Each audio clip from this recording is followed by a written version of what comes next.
Olá, sou Sebastião, bem-vindos ao meu canal e hoje vamos falar a respeito de um pouco sobre os milagres, mas vamos ser bem específicos. Alguma vez você já visitou alguma denominação onde era supostamente efetuado uma série de milagres de cura? Certamente eu tive essa experiência, mas não da minha parte, senão simplesmente como um mero espectador. Certa vez eu visitei uma denominação, que não vou mencionar o nome aqui, mas, e na minha frente, literalmente falando, na minha frente, na cadeira que estava na minha frente, estava sentada uma senhora idosa, né? Talvez na idade de 70 anos para cima. E eu tinha visto na perna dela uma ferida, parecia bastante profunda, e ela, vendo que ao vivo estavam sendo efetuados uma série de supostos milagres de cura, ela foi para lá para ser curada. Só que, ao retornar para o assento dela, eu percebi que realmente a ferida continuava na perna dela, ela não tinha sido curada. Bom, nesse tipo de situações, quando há falhas em atos miraculosos, né? Muito provavelmente você deve ter ouvido falar aquilo que eu já ouvi falar em outras circunstâncias, em outras denominações, que supostamente o motivo pelo qual o milagre da cura não foi feito foi devido ao fato da ausência ou da pouca fé da pessoa que haveria de ser curada. A questão é, será que é assim mesmo? Será que para que a pessoa possa realmente ser curada, depende da fé dessa pessoa? É o que nós vamos analisar hoje. Então, quando uma pessoa se aproxima a você e te diz, olha, Sebastian, aconteceu isto e aquilo, aconteceu esse milagre, não sei o que, papapá, beleza.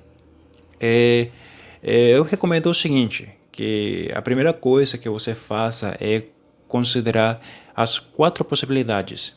A primeira possibilidade é de que esse ato miraculoso que essa pessoa supostamente testemunhou, provavelmente se trate como primeira opção, claro, né? São quatro opções. Como primeira opção, talvez a pessoa esteja falando a verdade e o milagre, o poder, vem de Deus.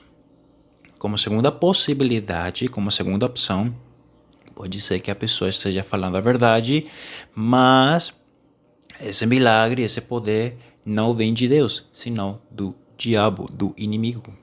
Como terceira opção, como terceira possibilidade, talvez o que essa pessoa falou a respeito desse milagre seja simplesmente uma mentira.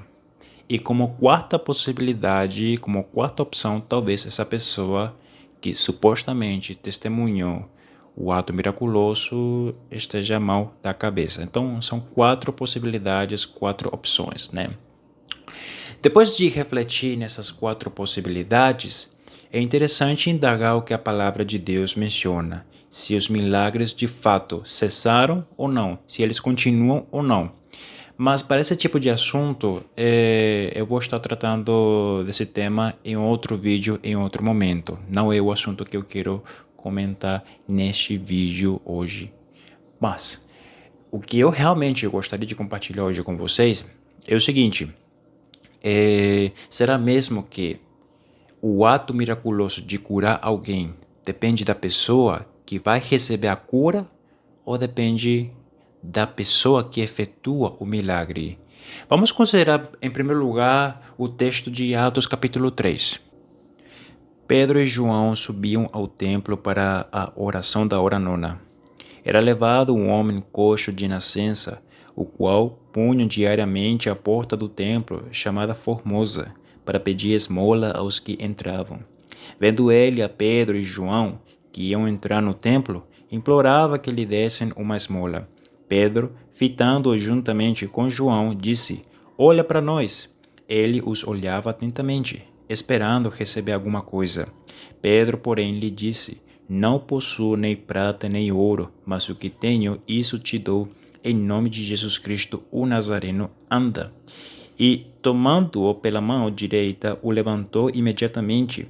Os seus pés e tornozelos se firmaram, e de um salto se pôs em pé passou a andar e entrou com eles no templo, saltando e louvando a Deus. Ao lermos esse texto, fica claro várias questões aqui, como por exemplo, o motivo pelo qual o mendigo estava assentado tinha sido colocado por outros na frente da porta chamada Formosa, que te levava para o pátio das mulheres, onde geralmente os judeus iam para poder orar e fazer sua série de orações. O motivo pelo qual ele estava sentado ali era para pedir esmolas, até porque ele estava, biologicamente falando, impossibilitado de poder caminhar por conta própria. O problema estava nos seus tornozelos, nos seus pés, né? Então, quando ele visualizou Pedro e João, Pedro foi muito claro que ele não tinha ouro, não tinha prata, né? Estava totalmente liso, né? Como nós dissemos aqui no Ceará. Mas, basicamente, ao lermos o texto de Atos 3, a expectativa que tinha o mendigo era de receber algum tipo de dinheiro, alguma esmola, né? Em nenhum momento o mendigo fala sobre Jesus, em nenhum momento o mendigo pede a cura do seu problema nos seus tornozelos, nos seus pés, até porque se esse mendigo acreditava que Jesus era o Messias ou não, isso antes dele ser curado, claro, nós não sabemos, o texto não menciona nada disso, mas muito provavelmente a resposta seja não. Agora, será que esse mendigo conhecia Jesus? A resposta é muito provavelmente sim. Existe uma grande possibilidade, até porque em diversos momentos Jesus frequentava o templo. Ele era conhecido por multidões. Então, dificilmente o mendigo não teria conhecido a pessoa de Jesus. E se ele conhecia a pessoa de Jesus, muito provavelmente ele também conhecia os seus discípulos mais próximos, os quais eram justamente os que estavam na sua frente, Pedro e João. Por que o mendigo não pediu a efetuação de uma cura para o caso dele? Até porque em outros momentos os discípulos de Jesus, isso antes da crucificação de Jesus, eles já efetuavam milagres, mas havia certos empecilhos, como por exemplo o grau da fé que eles precisavam para efetuar esses milagres. E falando disso, vamos ler o seguinte texto. Estes sinais hão de acompanhar aqueles que creem. Em meu nome expelirão demônios, falarão novas línguas, pegarão em serpentes, e se alguma coisa mortífera beberem, não lhes fará mal. Se impuserem as mãos sobre enfermos, eles ficarão curados. Essa promessa foi feita por parte da pessoa de Jesus aos que forem crer no Santo Evangelho e forem batizados.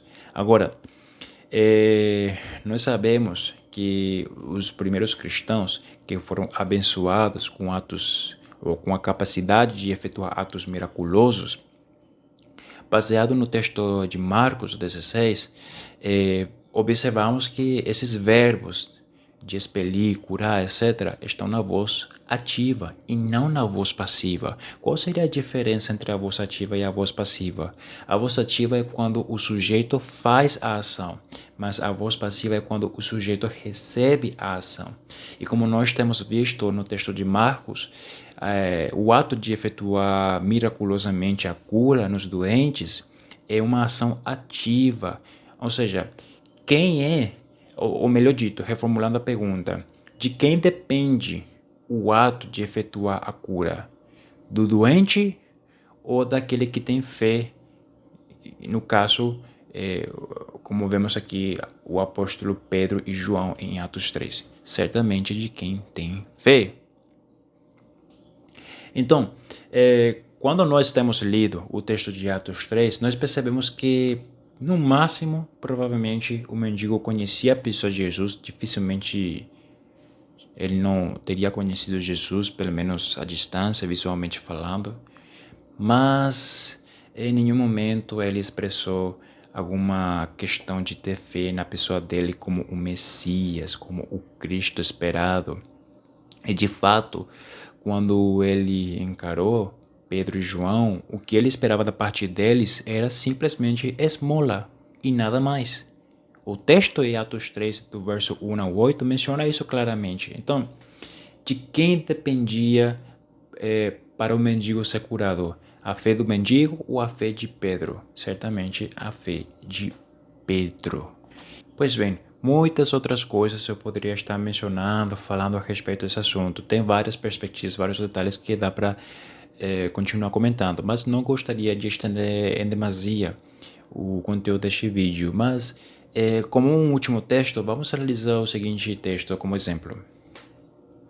Enquanto estas coisas lhes dizia, eis que um chefe, aproximando-se, o adorou e disse: Minha filha faleceu agora mesmo, mas vem, impõe a mão sobre ela e ela viverá. E Jesus, levantando-se, o seguia, e também os seus discípulos. E eis que uma mulher que durante 12 anos vinha padecendo de uma hemorragia veio por trás dele e lhe tocou na orla da veste, porque dizia consigo mesma: Se eu apenas lhe tocar a veste, ficarei curada. E Jesus, voltando-se e vendo-a, disse: Tem bom ânimo, filha, a tua fé te salvou. E desde aquele instante a mulher ficou sã.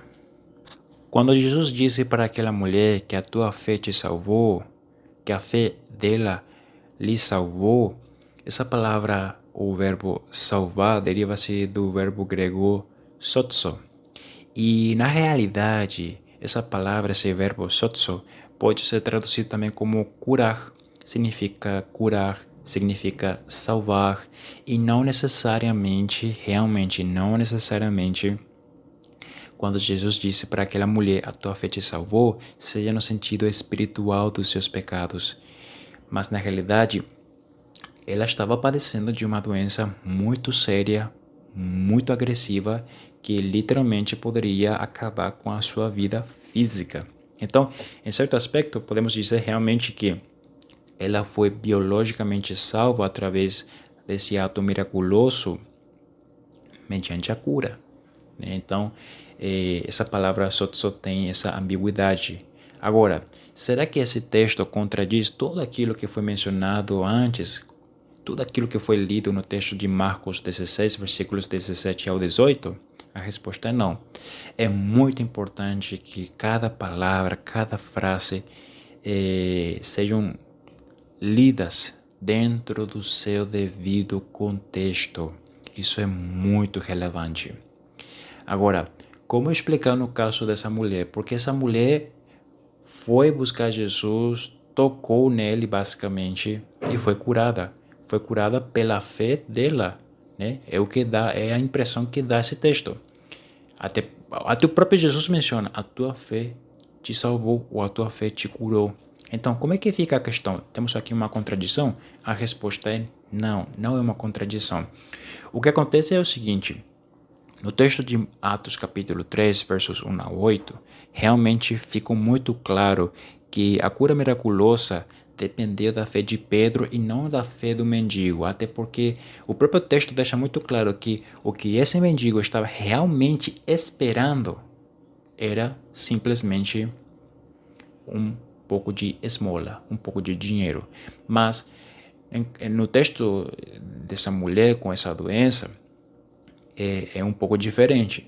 O contexto desse texto é o seguinte: a mulher sabia sobre Jesus, sabia que ele tinha o poder de curar miraculosamente, e ela foi buscar Jesus, e ela foi tocar nele, pensando: ele é a fonte da minha cura, da cura que eu preciso. Só Ele pode miraculosamente me curar.